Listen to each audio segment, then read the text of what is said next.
Today marks the 65th anniversary of the Korean War Armistice Agreement. But now talk of ending that armistice and formally declaring the end of the Korean War is being discussed. South Korea has expressed its desire for it to happen by the end of this year, but North Korea and the U.S. are still colliding on whether the steps for denuclearization have to come first before agreeing on a peace treaty. Oh Jung-hee has this report. The Korean War ended with an armistice agreement in 1953, and since then, Korea remains the only divided nation in the world.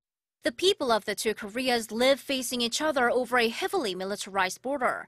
It's not a complete peace on the Korean Peninsula, but a temporary ceasefire continuing for over 6 decades. 65 years have passed since the 1953 Armistice Agreement, and the two Koreas are moving to formally end that decades-long war.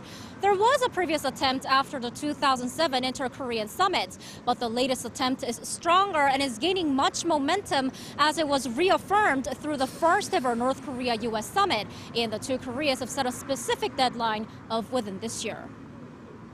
July 27th, the anniversary of the Armistice Agreement, was seen as the most plausible date. But the overall process slowed down as Pyongyang and Washington faced the question of what has to come first.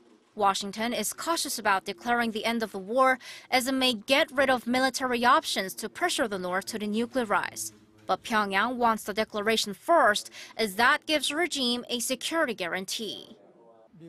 The U.S. is concerned that North Korea may demand the withdrawal of U.S. forces from South Korea, but North Korea won't ever accept a deal where it has to abandon all of its nukes first. Seoul should call on North Korea to come up with a detailed denuclearization schedule while speaking to the U.S. about how they'll reward the regime throughout the process. And the declaration on ending the war should cover denuclearization as well to satisfy Washington. Pundits add a war doesn't come to a formal end with a declaration only. It has to be stipulated in the peace treaty.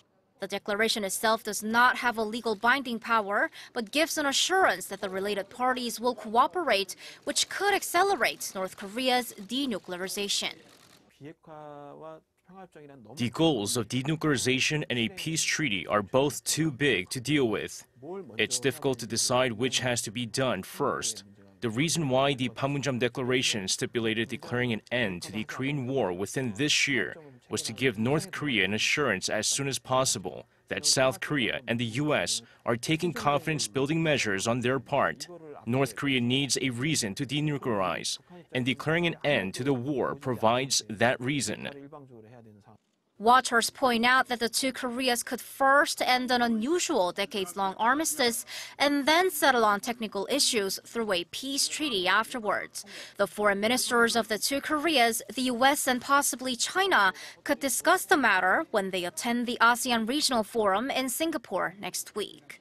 Oh Jung-hee, Arirang News.